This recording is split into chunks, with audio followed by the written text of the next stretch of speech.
Hi hello welcome to G8 news. నేను రాకేష్. ధర్మేంద్ర ప్రధాన్ రాజీనామా చేసిండు. దేశవ్యాప్తంగా ఈరోజు సంబరాలు జరుపుతుంటున్నటువంటి పరిస్థితులు కనబడతా ఉన్నాయి. నిజానికి ధర్మేంద్ర ప్రధాన్ రాజీనామా చేయడానికి ఈ దేశంలో ఎవరు కారణం? ఈరోజు తెలంగాణలో కాంగ్రెస్ నాయకులు టపాసులు కాల్చుకుంటున్నటువంటి పరిస్థితి చూస్తూ ఉన్నాం. రేవంత్ రెడ్డి గారు వస్తున్నారంట.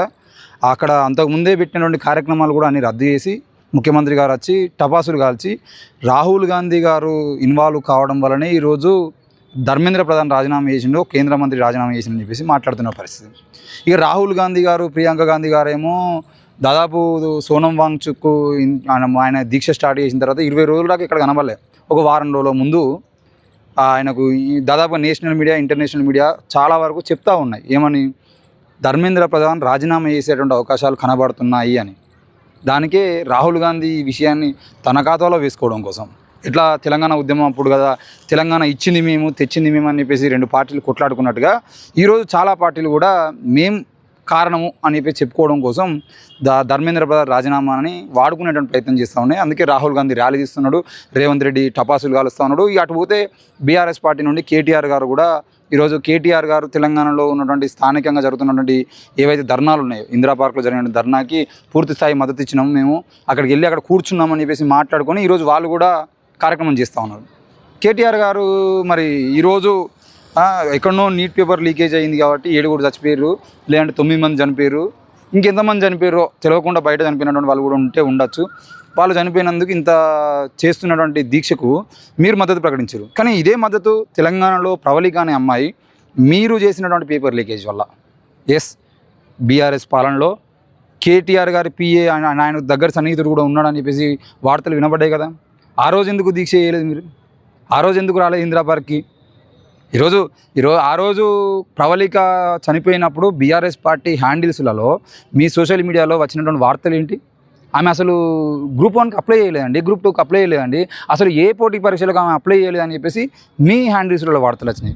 తర్వాత వెంటనే ఆమె హాల్ టికెట్, ఆమె ఎగ్జామ్ రాసినటువంటి పరిస్థితి, ఆమె అప్లై చేసినటువంటి అప్లికేషన్ ఫాము అవన్నీ సోషల్ మీడియాలో పెట్టిన తర్వాత ముక్కు మీద వేలేసుకొని మీరేం మాట్లాడిన తర్వాత ఎవరైతే వీడియోలు చేస్తూ ఉన్నారో మీకు వ్యతిరేకంగా ఆ రోజు వీడియోలు చేస్తున్నటువంటి వ్యక్తుల మీద మీరు కేసులు పెట్టడానికి ప్రయత్నం చేశారు. కేసులు పెట్టడమే కాకుండా నోటీసులు పంపించినటువంటి పరిస్థితులు కూడా కనబడ్డాయి. ఏంటిది, బీఆర్ఎస్ పార్టీ వల్లనే ప్రవళిక చనిపోయిందని మాట్లాడుతున్న వాళ్ళకి మీరు నోటీసులు ఇచ్చారు. ఈరోజు మళ్ళీ వేరే విద్యార్థులు చనిపోతే వాళ్ళకి మద్దతుగా మీరు ర్యాలీలు ఇస్తామంటే దయ్యాలు వేదాలు వల్లించడం అంటే ఏదో సామెత ఉంటుంది కదా, యాజ్ ఇట్ ఈజ్గా ఈరోజు మీరు చేస్తున్నటువంటి విషయం కూడా అట్లాగే ఉంది. ఈ ధర్నాలకు, ఈ రాస్తారోకలకు మీరు 10 ఏళ్ల పాటు అధికారంలో ఉన్నప్పుడు ఎన్ని ర్యాలీలు, ఎన్ని ధర్నాలకు మీరు మద్దతు ఇచ్చారు? దేనికి మీరు సపోర్ట్ చేసి ఇందిరా పార్కు దగ్గర ఉన్నటువంటి ధర్నా చౌక్ను ఎత్తేసేటువంటి ప్రయత్నం చేసింది మీ పార్టీ కదా, మీ ప్రభుత్వం కదా. దాన్ని కొట్లాడి సాధించుకున్నటువంటి చరిత్ర తెలంగాణ ప్రజలది కదా. ఈరోజు ధర్మేంద్ర ప్రధాన్ రాజీనామా అనేది ఏదైతే ఉందో, ధర్మేంద్ర ప్రధాన్ రాజీనామా అనేది పూర్తిగా కేవలం సీజేపీ పార్టీ, అది పార్టీగా ప్రకటించినటువంటి పార్టీ కాదు, సీజేపీ పేరుతో వచ్చినటువంటి జెన్జీ విద్యార్థులు ఈరోజు ఆర్ఎస్ఎస్ చీఫ్ మోహన్ భగవత్ వరకు కూడా ప్రెస్ మీట్ పెట్టి వాళ్ళ గురించి మాట్లాడే పరిస్థితి. బీజేపీ వ్యతిరేకంగా బీజేపీ అధికారంలోకి వచ్చిన తర్వాత దాదాపు ఈ 12 ఏళ్ల కాలంలో ఎన్నడూ లేని విధంగా వ్యతిరేకత, అంతకుముందు చాలాసార్లు ఈ వ్యతిరేకత వచ్చింది. ఈరోజు కేవలం సీజేపీ వచ్చిన తర్వాత వ్యతిరేకత కాదు. ఇంతకుముందు రైతు నల్ల చట్టాలను వెనక్కి తీసుకునేలాగా ఆ రోజు రైతులందరూ పంజాబ్ నుండి మొదలుకొని మిగతా రైతులందరూ ఢిల్లీకి చెలో ఢిల్లీ కార్యక్రమం పెట్టి ఎడ్ల బండ్లతోని, ట్రాక్టర్లతోని వాళ్ళ దగ్గర ఉన్నటువంటి ప్రతి వాహనాన్ని వేసుకొని పోతే మీరు రోడ్ల మీద మేకులు కొట్టించి చేసినటువంటి పాలన బీజేపీది. అట్లాంటి బీజేపీ పాలనలో రైతు చట్టాలను వెనక్కి తీసుకునే విధంగా ఆ రోజు రైతులు ఉద్యమం చేసిర్రు. అట్లాంటి ఎన్నో ఉద్యమాలు, మణిపూర్లో జరిగినటువంటి ఉద్యమాలు చాలా తక్కువేం కాదు. మణిపూర్లో నెలల కొద్దీ అక్కడ కరెంటు తీసేసి, ఇంటర్నెట్ సౌకర్యాలు తీసేసి, అక్కడ జరుగుతున్నటువంటి మారణకాండను బయటికి రాకుండా చేసినటువంటి చరిత్ర బీజేపీ. అక్కడ కొద్ది ఉద్యమం చేసిరు, అక్కడి ప్రజలు ప్రాణాలు పోయేంత వరకు పోరాడిరు. భారతమాతను నగ్నంగా ఊరేగించినటువంటి కార్యకర్తలు ఎవరు? మీరు ఎవరికి సపోర్ట్ చేశారనే విషయం దేశానికి తెలదా? ఈరోజు దేశంలో ఉన్నటువంటి ప్రతిపక్ష పార్టీలు, వామపక్ష గొంతులు పూర్తి స్థాయిలో బీజేపీ మీద వ్యతిరేకతతోని దేశవ్యాప్తంగా ధర్నాలు చేస్తూ ఉన్నారు, దేశవ్యాప్తంగా నిరసనలు చేస్తూ ఉన్నారు.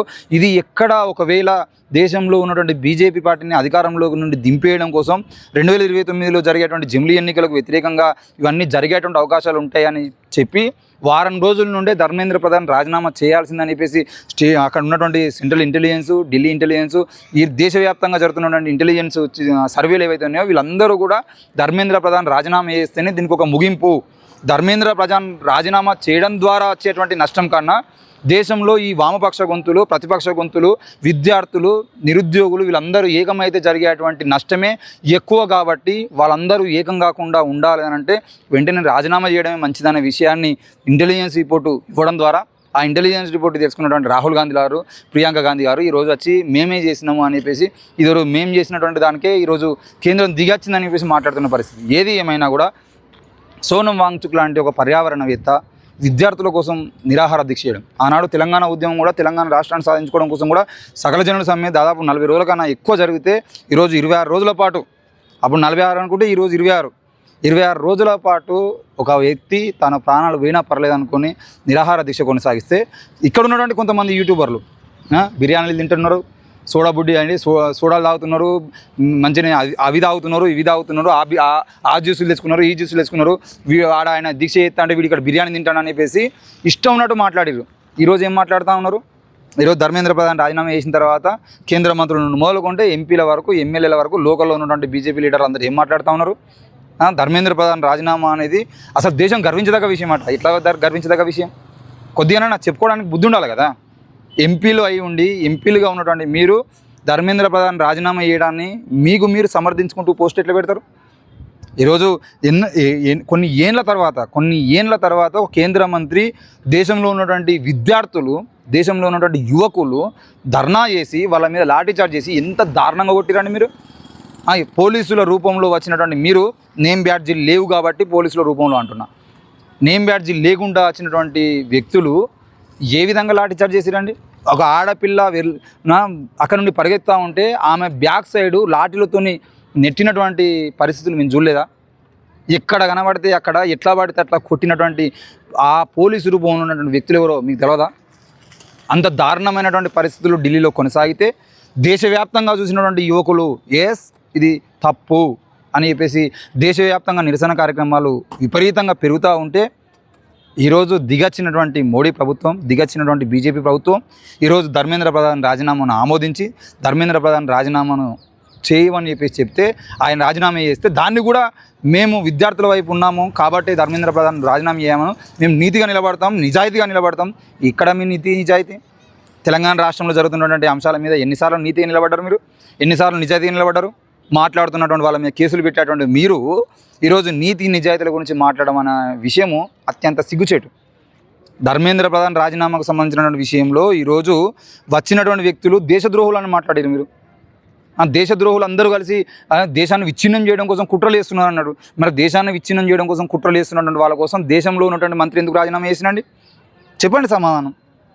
నినాక మొన్న మాట్లాడుతూ విదేశీ కుట్రలు ఉన్నాయి, చైనా కుక్కలు ఉన్నాయి అని మాట్లాడారు. చైనాకు పోయి చైనాలో మీ విదేశాంగ అధికారులు ఉంటారు కదా, వాళ్ళతో ప్రెస్ మీట్ పెట్టమనండి. చైనా నుండి ప్రకటన చేయమండి, ఇందులో చైనా కుక్కలు ఉన్నాయని చెప్పేసి మీరు ఇంగ్లీష్లో ఒక స్టేట్మెంట్ ఇచ్చి చైనాకు పంపించండి. విదేశాంగ మంత్రులు ఎవరైతే ఉన్నారో ఆయన నుండి విదేశీ రాయబార అధికారులు ఎవరైతే ఉంటారో ఆ రాయబార అధికారుల నుండి చైనా అధికారికి లెటర్ పెట్టండి. మరి మీ చైనా దేశానికి సంబంధించిన కుక్కలు ఇక్కడ ప్రెస్ మీట్ పెట్టినాయి, ఇక్కడ మీ చైనా కుక్కలు ఇక్కడ ఢిల్లీలో నిరసన చేస్తున్నాయని చెప్పేసి ఎందుకు మాట్లాడలేకపోతున్నారు? మీకు చైనా దేశం దగ్గరనే కదా, మిస్ అయి పెట్టచ్చు కదా నరేంద్ర మోడీ గారు. మీ చైనా కుక్కలు ఎందుకండి ఢిల్లీలో మొరుగుతున్నాయి అని చెప్పేసి ఎందుకు పెట్టలేకపోతున్నారు? విదేశీ శక్తులు అని చెప్పేసి విదేశాంగ రాయబార అధికారులు ఏమని మాట్లాడారండి? ఇందులో విదేశీ కుట్రలు ఏం లేవు, విదేశీ శక్తులు ఏం లేవు అని చెప్పేసి వాళ్ళు మాట్లాడారు. ఈరోజు ధర్మేంద్ర ప్రధాన్ రాజీనామా చేసుకుంటూ కూడా ఏమని మాట్లాడుతూ ఉన్నాడు? ఆయన రాజీనామా లేఖలు ఏమని రాసిండు? కొన్ని విదేశీ కుట్రల వల్ల నేను రాజీనామా చేయాల్సి. ఎవడు చేసిండండి కుట్ర? పేపర్ లీకేజీ మీ పాలనలో పేపర్ లీకేజ్ అయితే మీకు సిగ్గు లేకుండా ఇన్ని రోజుల పాటు దీక్ష చేస్తే కూడా రాజీనామా చేయకుండా దేశం మొత్తం వ్యతిరేకించిన తర్వాత ఇది ఎక్కడ బీజేపీకి వ్యతిరేకంగా మొత్తం పెద్ద ఉద్యమం అవుతుందో అని చెప్పేసి భయపడి మీరు రాజీనామా ఈరోజు చేసి విదేశీ కుట్రలు అంటే ఎట్లా? ఎవరు విదేశీ? సచ్చినటువంటి విద్యార్థులు విదేశీలా? పేపర్ లీకేజీలు విదేశాల్లో అయినాయా? ఎక్కడైనా పేపర్ లీకేజీలు ఇక్కడనే కదా, మీరే కదా దాన్ని బాధ్యత వహించాలి. మీ ప్రభుత్వమే కదా ఇక్కడ ఉన్నటువంటిది. మరి మీ ప్రభుత్వంలో జరిగినటువంటి తప్పిదానికి విదేశీ కుక్కలను మాట్లాడితే, విదేశీ కుట్రలని చెప్తే ఎట్లా? ఈరోజు దేశంలో నరేంద్ర మోడీ పాలనలో ఒక పేపర్ లీకేజ్ అయినప్పుడు మీరు మాట్లాడాల్సిన మాటలేంది? కనీసం ఆ పేపర్ లీకేజ్ జరిగిన తర్వాతనన్నా దాన్ని తప్పుగా జరిగింది అని చెప్పేసి ఒక ప్రెస్ మీట్ అన్న పెట్టిరా మీ పార్టీ నుండి? ఏమన్నా మాట్లాడిరా? నరేంద్ర మోడీ స్పందించిండా? పేపర్ లీకేజ్ల గురించి మాట్లాడకుండా విద్యార్థులు అందరూ ధర్నాలు చేస్తే వాళ్ళ మీద లాఠీ చార్జీలు వేసుకుంటా వచ్చినటువంటి వాళ్ళందరూ విదేశీ కుట్రలని, విదేశీ కుక్కలని మాట్లాడకుండా, చైనా ఏజెంట్లని మాట్లాడకుండా, వాళ్ళ మద్దతుగా వచ్చినటువంటి యూట్యూబర్ల మీద కేసులు పెట్టుకుంటా, వాళ్ళ గురించి మాట్లాడినటువంటి ఏ వ్యక్తి మాట్లాడితే వాళ్ళ గురించి మీరు నెగిటివ్ మాట్లాడుకుంటా, ప్రకాష్ రాజా లాంటి వాళ్ళ వ్యక్తులు పోయి అలా మద్దతు ప్రకటించేదంటే వాళ్ళని కూడా చైనా కుక్కలు అని చెప్పేసి మాట్లాడుకుంటా, బీజేపీకి సపోర్ట్ చేసేటువంటి యూట్యూబర్లు, జర్నలిస్టులు, సాటిలైట్ ఛానళ్ళు ఏవైతే ఉన్నాయో ఆ సాటిలైట్ ఛానల్ కూడా ఏం మాట్లాడినాయో జనాలు తెలియదా? ఈరోజు ఎందుకు మళ్ళీ సాటిలైట్ ఛానల్ అని చెప్పుకున్నటువంటి వాళ్ళందరూ రోడ్ల మీకు వచ్చి సార్ మీ బయట కావాలని చెప్పేసి సీజేపీకి సంబంధించినటువంటి దేశం ఇంటర్నేషనల్ వైడ్గా వీడియోలు వైరల్ అవుతున్న క్రమంలో ఇప్పుడు సాటిలైట్ ఛానల్ ఎందుకు ఇప్పుడు మళ్ళీ వాళ్ళ వీడియోలు తీసుకుంటున్నాయి, వాళ్ళ వాయిస్లు తీసుకుంటున్నాయి? కాబట్టి ఏది ఏమైనా కూడా దేశంలో ఈరోజు ధర్మేంద్ర ప్రధాన్ రాజీనామా చేయడం అనేది ఏదైతే ఉందో అది కేవలం సీజేపీ, ఈ దేశంలో ఉన్నటువంటి జెన్జీ యువత, వీళ్ళు విద్యార్థులు, నీట్ విద్యార్థులు అందులో ఉన్నారు. నీట్ విద్యార్థులు ఇప్పుడు ప్రశ్నించాల్సిందే, ప్రశ్నించకపోతే రేపటి రోజున ఇట్లాగే పేపర్ లీకేజ్ అయితే మన జీవితాలే లీకేజ్లు అయిపోతాయని చెప్పేసి డైపర్లను పట్టుకొని చిన్నపిల్లలు వేసుకున్నటువంటి డైపర్లు లీకేజ్లు అవుతాయి, కానీ ఈ దేశంలో పేపర్ లీకేజ్లు అవుతున్నాయి. మీరు తయారు చేసేటువంటి పేపర్లకు డైపర్లు వేయండి అని చెప్పేసి నిరసన చేసినటువంటి జెన్జీ యువత ఈరోజు విజయం సాధించింది. ఏ ఒక్కడు మద్దతు ఇవ్వడం వల్ల ఈ విజయం సాధించింది కాదు, ఇది దేశం మొత్తం. ఆనాడు తెలంగాణ రాష్ట్రం కోసం ఏ విధంగా అయితే యావత్ తెలంగాణ ప్రజలు, విద్యార్థుల నుండి మొదలుకుంటే మొత్తం ఉద్యోగుల వరకు అందరూ సకల జనుల సమ్మె చేస్తే తెలంగాణ ఏ విధంగా అయితే వచ్చిందో, ఈరోజు దేశవ్యాప్తంగా ఉన్నటువంటి విద్యార్థులు, యువకులు, జెన్జీ మొత్తం ఈరోజు ఉద్యమం చేసింది. కాబట్టి దానికి సోనం వాంగ్చుక్ లాంటి వాళ్ళు, అభిజిత్ దీప్కే లాంటి వాళ్ళు ముందుని నడిపించారు కాబట్టి విజయం సాధించారు తప్ప రాహుల్ గాంధీ, ప్రియాంక గాంధీ, కేటీఆర్, రేవంత్ రెడ్డో ఇంకెవరో వచ్చిపోయినందుకు కాదు. కాబట్టి ఇట్లాంటి ఉద్యమాలు రానున్న రోజుల్లో కొన్ని వందల్లో వస్తాయి, వేలల్లో వస్తాయి. ఏ ఉద్యమాన్ని కూడా ఎవరు అణిచివేయలేరు. ఈ ఉద్యమాలు అణిచివేయాలనుకుంటే మీరు చేసే తప్పిదాలు అణిచివేయాలి. ముందుగా మీరు పేపర్ లీకేజీలు కాకుండా, విద్యార్థులకు అన్యాయం జరగకుండా, జాబ్ క్యాలెండర్ ఎప్పటికప్పుడు వేసుకుంటూ, ఉద్యోగాలు సరైన సమయానికి వేసుకుంటూ, స్కాలర్షిప్లు మంజూరు చేసుకుంటూ, ఇట్లా మీరు ఎప్పుడైతే ప్రభుత్వాన్ని నడపగలుగుతారో అప్పుడే ఈ దేశంలో ఉన్నటువంటి యువత తప్పకుండా రోడ్ల మీదకి రాకుండా వాళ్ళ పనులు వాళ్ళు చేసుకుంటారు. మీరు ఎక్కడనో ఏ ఉద్యమాలు అణిచివేసినాం, ఇక దేశంలో ఎలాంటి నిరసనలు జరగాయని చెప్పేసి భ్రమల్లో ఉంటే మాత్రం దయచేసి మన భ్రమలోకి వెళ్ళి బయటపడండి. అందరూ చదువుకుంటున్నారు, అందరికీ ఇప్పుడు జెన్జీ యువత ఒక మార్గదర్శకమైంది. ఇంతకుముందే నేపాల్లో ఏం జరిగింది, శ్రీలంకలో ఏం జరిగింది, పాకిస్తాన్లో ఏం జరిగింది, చుట్టుపక్కల దేశాల్లో బంగ్లాదేశ్లో ఏం జరుగుతుంది, యువత వ్యతిరేకిస్తే ఏ విధంగా ప్రభుత్వాలు కూలిపోతున్నాయి అనే విషయాన్ని దగ్గరుండి చూస్తున్నాం.